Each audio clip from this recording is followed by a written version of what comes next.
আসসালামু আলাইকুম আউযুবিল্লাহি মিনাশ শাইতানির রাজিম বিসমিল্লাহির রহমানির রহিম। এক্সেল এক্সপার্ট বাংলাদেশ চ্যানেলের পক্ষ থেকে সবাইকে জানাই স্বাগতম। তো বন্ধুরা, আজকে একটি নতুন টিউটোরিয়াল নিয়ে হাজির হলাম। আজকের টিউটোরিয়ালের টাইটেল হলো এক্সেলে পেজ নাম্বার বসানোর সঠিক উপায়। আমরা এক্সেলে অনেকেই বিভিন্ন প্রিন্টিংয়ের কাজ করে থাকি। তো প্রিন্ট করার সময় অথবা অন্য যে কোনো কাজে আপনাদের এক্সেলে পেজ নাম্বার প্রয়োজন হয়। তো অনেকে আছেন যারা এক্সেলে পেজ নাম্বার বসাতে পারেন না। তো তাদের জন্য আজকে একটা সহজ পদ্ধতি নিয়ে আসলাম যে কীভাবে এক্সেলে আপনি পেজ নাম্বার বসাতে পারেন। তো এরকম মজার টিউটোরিয়াল যারা মিস করতে না চান অবশ্যই আমার চ্যানেলটা সাবস্ক্রাইব করে সঙ্গে থাকবেন। কথা না বলে সরাসরি চলে যাচ্ছি আমার প্র্যাকটিক্যাল সেশনে, যে সেখানে কীভাবে কাজটা করা যায়। তো আমরা এক্সেলে পেজ নাম্বার ইনসার্ট করার জন্য যেটা করতে হবে, প্রথমে আপনাকে দেখেন এখানে কোনো পেজ নাম্বার নাই। প্রথমে আপনাকে ভিউ ট্যাবে চলে যেতে হবে। ভিউ ট্যাবে গেলাম, গিয়ে এখানে দেখেন অনেকগুলো অপশন আছে বাম দিকে। নর্মাল পেজ ব্রেক, আমি পেজ ব্রেক, পেজ লেআউট, দেখেন আমি এখানে আমি নর্মালে আছি, পেজ ব্রেক দিই। দেখেন আমার এখানে পেজ ব্রেক, এটা পেজ নাম্বার 1, এটা হলো পেজ নাম্বার 2, দেখেন পেজ নাম্বার 3। এখানে কোনো পেজ নাম্বার নাই। দেখেন আমি প্রিন্ট প্রিভিউ দিয়ে দেখাই, কন্ট্রোল F2, দেখেন এখানে কোনো পেজ নাম্বার নাই। তো পেজ নাম্বার ইনসার্ট করার জন্য আপনাকে এখান থেকে পেজ লেআউটে চলে যেতে হবে। দেখেন পেজ লেআউটে গেলাম, এখানে এর উপরে হেডারও আছে। হেডারও এই যেমন হেডারে আপনি যে এখানে দেখেন বাম দিকে হেডার লেখা থাকে, হেডারে আপনি নাম্বার বসাতে পারবেন, অথবা আপনি এই এখানে দেখেন এই ফুটারেও আপনি দেখেন নিচে ফুটার লেখা, এই ফুটারেও আপনি বসাতে পারবেন। তো নর্মালি আমরা যেটা নর্মালি আমাদের প্রিন্টিং পেজে যেটা দেখি, পেজের নিচেই নাম্বারটা থাকে। তো দেখেন আমি এই ফুটারে কার্সরটা নিলে এখানে এই বক্স দেখা যাচ্ছে, একটা বক্স, দুইটা, তিনটা, এই ফুটারে 3টা বক্স আছে। আপনি চাইলে যে কোনো জায়গায় আপনি পেজ নাম্বারটা বসাতে পারবেন। তো নর্মালি আমরা যারা বাঙালিরা মাঝখানেই পেজ নাম্বারটা বসাই, আপনি চাইলে ডান বামে নিতে পারেন। আমি মাঝখানে দেখাচ্ছি।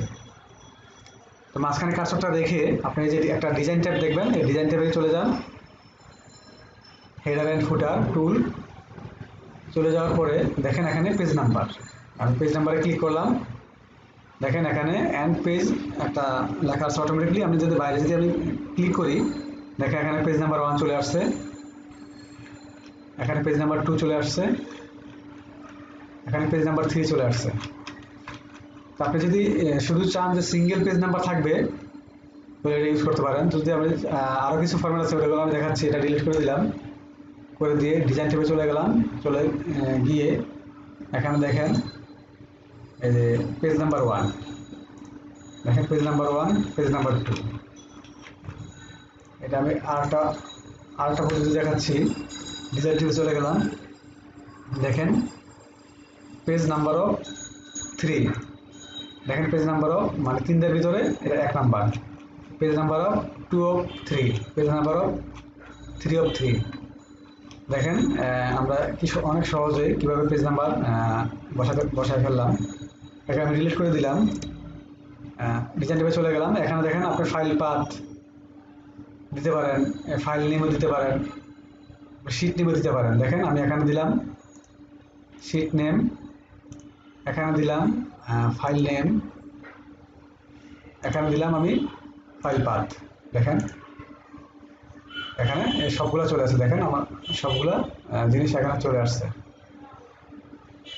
তো আমি ফাইল এটা উঠে দিলাম, অথবা আমি এটা উঠে দিলাম। দেখেন আমি পেজ নাম্বারটা ভিউতে গিয়ে পেজ ব্রেকে গিয়ে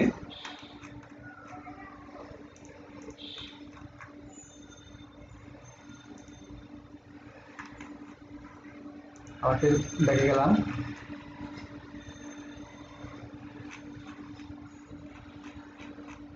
তো বন্ধুরা, আমরা শিখে গেলাম যে কীভাবে এক্সেলের পেজে আপনাদের পেজ নাম্বার বসাতে হয়।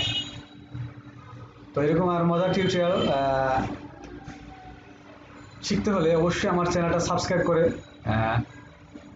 সঙ্গে থাকবেন এরকম আরো মজার মজার টিউটোরিয়াল দেখার জন্য।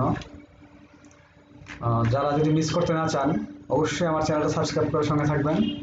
আশা করি আপনাদেরকে আরো অনেক ভালো ভালো টিউটোরিয়াল উপহার দিতে পারবো। তো সবাইকে ধন্যবাদ জানিয়ে এখানে শেষ করলাম। আল্লাহ হাফেজ।